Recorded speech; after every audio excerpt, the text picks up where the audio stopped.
Good morning, students. Welcome back to the online class.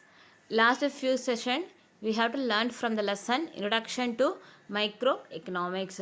So we have to already learnt about meaning of microeconomics, microeconomics its nature, and for definition, wealth definition and welfare definition. Yes. So இதுவரைக்கும் நம்ம வந்து last கிளாஸில் பார்த்துட்டோம். Okay.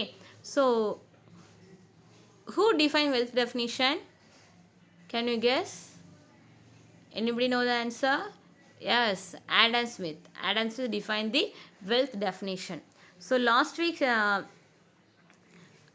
I sending one link about the welfare definition. Are you seeing, students? Yes. Okay. So welfare definition last week பார்த்தோம். So who defined a welfare definition? Alfred Marshall. Today we are going to learn about scarcity definition. Okay, so today we are going to learn about scarcity definition. So scarcity means shortage.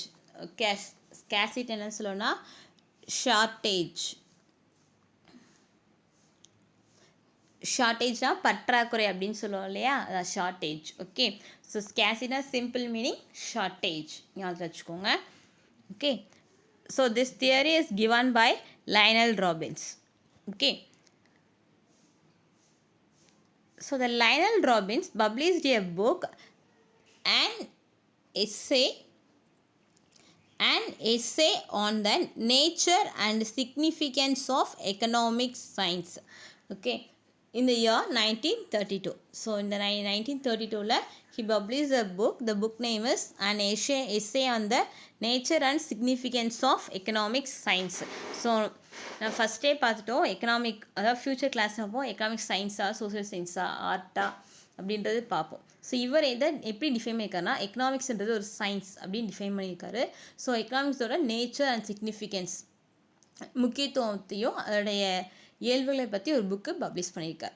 Okay, so அந்த புக்கில் தான் இந்த ஸ்கேசிட்டி definition அப்படின்ற டெஃபினிஷனை கொடுத்துருக்காரு. Okay, according to him economics is a science which studies human behavior as a relationship between ends and scarce means which have alternative uses. Students, you also underline these words. Okay, so வந்து important definition. So அதனால் நீயும் உன்னுடைய புக்கில் வந்து என்ன பண்ணிக்கணும், underline பண்ணிக்கோ. So என்ன சொல்கிறேன்னா economics is a science. Okay, economics என்னன்னு சொல்கிறாரு, சயின்ஸ். இது வந்து எதை பற்றி படிக்குது அப்படின்னா which studies about human behaviour.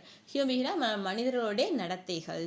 அது ரிலேஷன்ஷிப் பிட்வீன் என்ஸ்னால் அவங்களுடைய விருப்பங்கள், வாண்ட் அப்படின்னு சொல்லலாம். எந்தனா என்னதுன்னா வாண்ட், அவங்க மனிதனுடைய விருப்பங்கள்.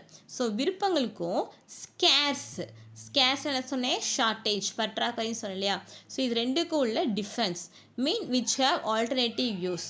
ஓகே, ஸோ பார்த்தோன்னா நம்மளுடைய கண்ட்ரியோட வேர்ல்டு நேச்சுரல் ரிசோர்ஸ் வந்து எப்படி தான் இருக்குது, அப்போ நேச்சுரல் ரிசோர்ஸ் கொஞ்சம் ஷார்ட்டேஜாக தான் இருக்குது. ஸோ நம்மளுடைய ஹியூமனுக்கு தேவையான எல்லா தேவைகளையும் பூர்த்தி செய்கிற அளவுக்கு நேச்சுரல் ரிசோர்ஸஸ் கிடையாது. ஓகேவா, ஸோ ஷார்ட்டேஜாக தான் இருக்குது. ஸோ இந்த ஷார்ட்டேஜான ரிசோர்ஸை வச்சு பீப்புள்ஸோட வாண்ட்ஸ் வந்து எப்படி ஃபுல்ஃபில் பண்ணலாம் அப்படின்னு தான் சொல்கிறேன். ஸோ இதோட சயின்ஸ் வந்து ஹியூமனோட வாண்ட்டுக்கும் நம்மளோட நேச்சுரல் உள்ள ஸ்கேர்ஸுக்கு உள்ள டிஃப்ரென்ஸ் பற்றி படிக்கிறது. Okay, which have alternative use. வேறு ஏதாவது ஒரு ரிசோர்ஸ் பதிலாக இன்னொரு ரிசோர்ஸ் ஆல்டர்னேட்டிவ் யூஸ் பண்ணுறது. For example, so solar energy. Okay, thermal எனர்ஜிக்கு பதிலாக சோலார் எனர்ஜி யூஸ் பண்ணலாம். So that is the alternative. இப்போ கார்லலாம் பார்த்தோன்னா பெட்ரோல் யூஸ் பண்ணுறோம். ஸோ பெட்ரோலுக்கு பதிலாக நம்ம சோலார் கார்லாம் இருக்கு இல்லையா, சோலார் 2 வீலர்ஸ் இருக்கலாம். ஸோ அந்த மாதிரி ஆல்டர்னேட்டிவ் ரிசோர்ஸ் மூலமாக நம்மளோட தேவைகளை வந்து பூர்த்தி செஞ்சு கொள்வது, அதுதான் எக்கனாமிக்ஸ் அப்படின்னு சொல்கிறார். Okay, can understand students? Next one, major features of Lionel Robbins definitions. இந்த டெஃபினேஷனோட மேஜர் ஃபீச்சர்ஸ் பார்த்தோம் அப்படின்னா first one, ends refer to human wants. So அவருடைய டெஃபினேஷனில் எண்டுன்னு இருக்குல்லையே, அந்த வேர்டோட மீனிங் அது ஹியூமன் வாண்ட்ஸ், மனிதனுக்குரிய தேவைகள். Human being have unlimited number of wants. So நம்மளுடைய தேவைகள் எப்படி இருக்குது?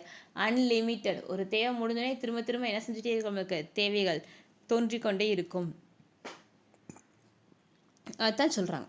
Next one, on the other hand resources R means that go to satisfy the unlimited human wants are limited to scarce in supply. ஆனால் நம்மக்கிட்ட உள்ள ரிசோர்ஸை நம்மளுடைய unlimited human வாண்ட்ஸை satisfy பண்ணுற அளவுக்கு கிடையாது. Okay, limited or scarce in supply. So resource வந்து எப்படி இருக்குது? ரொம்ப ஷார்ட்டேஜாக இருக்குது. பட் பீப்புளோட வாண்ட்ஸ் எப்படி இருக்குது? அன்லிமிட்டடாக இருக்குது அப்படின்னு சொல்கிறேன். The scarcity of commodity is to be considered only in relation to its demand. So இந்த கமாடிட்டி, ஒரு பொருளோட பற்றாக்குறை என்பது எதோட டிபெண்ட் பண்ணியிருக்குமா? அந்த பொருளோடைய தேவைகளை பொறுத்து தான் இருக்கும். ஓகேவா? இப்போ பார்த்தோம் அப்படின்னா, இப்போ அம்பர்லா ப்ரொடியூஸ் பண்ணால் வச்சுக்கோ. ஸோ அம்பர்லா வந்து மோஸ்ட்லி நம்ம எதுக்கு யூஸ் பண்ணுவோம்? ரெய்னி டைமில் யூஸ் பண்ணுவோம். ஸோ சம்மர் டைமில் அதோடைய தேவைகள் வந்து என்ன செஞ்சிடும்? குறைஞ்சிரும். ஸோ அதோடைய ரிசோர்ஸ் வந்து அப்போ நம்மளுக்கு ரொம்ப கம்மியாக தேவைப்படும். ஸோ அதுதான் சொல்கிறாங்க. அதே மாதிரி நம்ம நேச்சுரல் ட்ரிங்க்ஸ், இப்போ இளநீ, பதநீர் அந்த மாதிரிலாம் விற்கிறாங்க இல்லையா? ஸோ இதோடைய சேல்ஸ் வந்து எப்போ அதிகமாக இருக்கும்னா சம்மரில் தான் அதிகமாக இருக்கும். வின்டர் அதோடைய ப்ரொடக்ஷன் இருக்கும், பட் அந்த சேல்ஸ் என்ன இருக்காது.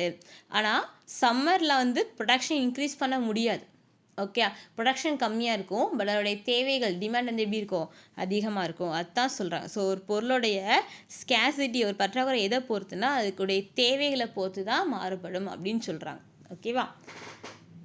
Next one, further the scarce means are capable of having alternative uses. Okay, scares வந்து என்ன சொல்கிறாங்க? அது பற்றாக்குறையை ஆல்டர்னேட்டிவ் யூசஸ் மூலமாக என்ன பண்ணலாமல் ரெக்டிஃபை பண்ணலாம் அப்படின்னு சொல்கிறாங்க. Hence and individual grades his wants and satisfy first his most urgent want. So நம்மகிட்ட பற்றாக்குறையான வளங்கள் தான் இருக்குது. ஸோ நம்மளுடைய ஃபஸ்ட்டு வாண்ட் என்ன அப்படின்றது இருக்குது. ஃபார் எக்ஸாம்பிள், இப்போ உங்களுடைய பேரண்ட்டு 10,000 rupees சேலரி வாங்குறாங்க. ஓகே, ஸோ அந்த மந்த்து ஃபுல்லாக அந்த 10,000க்குள்ளே தான் அவங்க வந்து என்ன பண்ணணும்? நம்மளுடைய ஃபேமிலி ரன் பண்ணணும்னா இந்த 10,000 ஃபஸ்ட்டு எதுக்கு செலவு பண்ணணும் அப்படின்னு சொல்லி ஒரு அமௌண்ட் எடுத்துப்பாங்க. ஆமாம் தானியா? ஸோ ஃபஸ்ட் பார்த்தோன்னா ஒரு ஹோம் பார்த்தோன்னா அவங்களுடைய க்ரோசரி திங்ஸ் வாங்குறதுக்கும் தேவையான வெஜிடபிள்ஸ் அண்ட் ஃப்ரூட்ஸ் வாங்குறதுக்கு தான் ஃபஸ்ட்டு வந்து என்ன பண்ணுவாங்க? ஒதுக்கி வைப்பாங்க. அதான் ஃபஸ்ட்டு இம்பார்ட்டன்ட். நெக்ஸ்ட் வந்து பார்த்தோன்னா மெடிக்கலுக்கு. ஓகே, அடுத்து எஜுகேஷன். ஸோ ஒவ்வொன்றுக்கும் ஒரு பார்ட் எடுத்து வைப்பாங்க. ஸோ எதுக்கு இம்பார்ட்டன்ஸ் கொடுக்குறாங்க? நம்மகிட்ட உள்ள ரிசோர்ஸஸ், ஓகே, பற்றாக்குறை ரிசோர்ஸ் வச்சு எதுக்கு இம்பார்ட்டன்ட் கொடுக்கணும் அப்படின்றது தெரிஞ்சிருக்கணும் அப்படின்னு சொல்கிறார். Thus economics according to Robbins is the science of choice. So science of choice தான் விருப்பத்தேர்வு. சாய்ஸ்னால் அந்த விருப்பம். ஸோ நம்மகிட்ட வந்து அதிகமான விருப்பங்கள், தேவைகள் இருக்கும். ஆனால் நம்மகிட்ட உள்ள வளங்கள் வந்து எப்படி இருக்குது? கம்மியாக இருக்குது. ஸோ அந்த வளங்களுக்குள்ளே நம்மளுடைய தேவையை எப்படி பூர்த்தி பண்ணலாம் அப்படின்றதா science of choice. Okay, so these are the features of Lionel Robbins definitions. Okay, next one, criticism. So எந்த ஒரு தியரியாக இருந்தாலுமே அதில் வந்து எப்படி இருக்குன்னா ஒரு கிரிட்டிசிசம் இருக்கும். சரியா? So first criticism was Robbins does not make any distinction between goods conducive to human welfare and goods that are not. Okay, so இவர் வந்து என்ன சொல்கிறேன்னா குட்ஸ் அப்படின்னு தான் சொல்லிட்டார். ஓகே, ஆனால் கண்டக்டிவ் டு ஹியூமன் வெல்ஃபேர், ஹியூமனோடைய வெல்ஃபேருக்கு தேவையானது, முக்கியத்துவம் வாய்ந்தது எது, அல்லது குட்ஸ் தட் ஆர் நாட், நம்மளுடைய ஹியூமனுக்கு தேவையற்றது எது அப்படின்னு டிஃபைன் பண்ணலை. ஸோ காமனாக என்ன ஒரு வேர்டில் சொல்லிட்டாரு? குட்ஸு, தேவைகள் அப்படின்னு சொல்லி முடிச்சிட்டாரு. ஓகே, ஆனால் நம்மளுடைய தேவைகளில் வந்து பார்த்தோம் அப்படின்னா in production of rice and alcoholic drink scarce resource are used. So நம்மளுடைய ப்ரொடக்ஷனில் ரைஸும் இருக்குது, ஆல்கஹாலிக் ட்ரிங்க்கும் இருக்குது. ஓகே, ஸோ இதில் பார்த்தோன்னா ரைஸ் வந்து நம்ம ஹியூமனுக்கு தேவை, connective to human welfare. But alcoholic வந்து it's nothing good for health. Okay, ஆனால் நம்ம ராபின்சன்ஸில் ரெண்டுமே குட்ஸ் அப்படின்னு தான் மீன் பண்ணியிருக்காங்க. But the production of rice promotes human welfare, while that of alcoholic drinks does not. However, Robbins concludes that economics is a neutral between ends. So, Robbins வந்து neutral between ends. நம்மளுடைய ரிசோர்ஸையும் பீப்புள்ஸோட வான்ஸை கூட சொல்லிக்கான தேவையில்லை. எது தேவையானது, பீப்புளுக்கு தேவையான வான்ஸ் அப்படின்றது சொல்லலை. So this is the first one, criticism. Okay, next one is economics deals not only with the microeconomic aspect of resource allocation and the determination of the price of a commodity, but also with the macroeconomic aspect like how national income is generated. Second one என்ன சொல்கிறாங்கன்னா, Lionel Robbins எதுக்கு மட்டும் importance கொடுக்குறாரு, micro economics, ஒரு பொருளை வந்து உற்பத்தி பண்ணக்கு எவ்வளோ ரிசோர்ஸ் அலோகேட் பண்ணணும், அதோடைய ப்ரைஸ் எப்படி ஃபிக்ஸ் பண்ணணுன்ற கான்செப்டான மைக்ரோ எக்கனாமிக் மட்டும் தான் இம்பார்ட்டன்ஸ் கொடுக்குறாரு. மேக்ரோ எக்கனாமிக் இம்பார்ட்டன்ஸ் கொடுக்கல, நேஷ்னல் இன்கம் பற்றி இவர் சொல்லலை அப்படின்னு சொல்கிறார். But Robbins reduces economics merely to theory of resource allocation. So வந்து எந்த தியரி கொடுத்துருக்காங்க, தியரி ஆஃப் ரிசோர்ஸ் அலோகேஷன் கொடுத்துருக்காங்க. ஸோ இது வந்து மைக்ரோ லெவலில் தான் இருக்குது, மேக்ரோ எக்கனாமிக்ஸ்க்கு இம்பார்ட்டன்ஸ் கொடுக்கல அப்படின்னு சொல்கிறாங்க. ஸோ ஃபஸ்ட்டே லெசன் ஸ்டார்ட் பண்ணும்போது சொல்லிட்டேன், எக்கனாமிக்ஸில் மைக்ரோ எக்கனாமிக்ஸ் இருக்குது, மேக்ரோ எக்கனாமிக்ஸ் மாதிரி 2 பார்ட் இருக்குது. மைக்ரோன்றது ஒரு இண்டிவிஜுவல் யூனிட், ஒரு ப்ரொடக்ஷன் பர்பஸ்னால் அதை பற்றி மட்டும் படிக்கிறதா மைக்ரோ எக்கனாமிக்ஸ். ஸோ மேக்ரோ எக்கனாமிக்ஸ்னால் ஓவரால் அந்த ப்ரொடக்ஷன்லேயே அதனால் வரக்கூடிய இன்கம் எல்லாத்தையும் படிக்கிறது தான் மேக்ரோ எக்கனாமிக்ஸ்ன்ற சொல்லியிருக்கோம். ஸோ இவருடைய டெஃபினேஷன் இதுக்கு மட்டும் தான் இம்பார்ட்டன்ஸ் கொடுத்துருக்காங்க, மைக்ரோ எக்கனாமிக் மட்டும்தான் இம்பார்ட்டன்ஸ் கொடுப்பாங்க. So this is the main criticism. Okay, next criticism is Robinson definition does not cover the theory of economic growth and development. So இந்த லயனல் ராபின்ஸோட டெஃபினிஷன் நம்மளோட எக்கனாமிக்கை develop பண்ணுறதுக்கு எந்த மாதிரியான கான்செப்டையும் கொடுக்கல அப்படின்னு சொல்கிறான். So this is the third one criticism. Okay, so these are the Lionel Robinson criticism. So can understand students. So in this session you have to learn about the definition of scarcity and major features and the criticism. Can you understand, students? Now in this session, if you have a doubt means you may call me. Okay, students, thank you.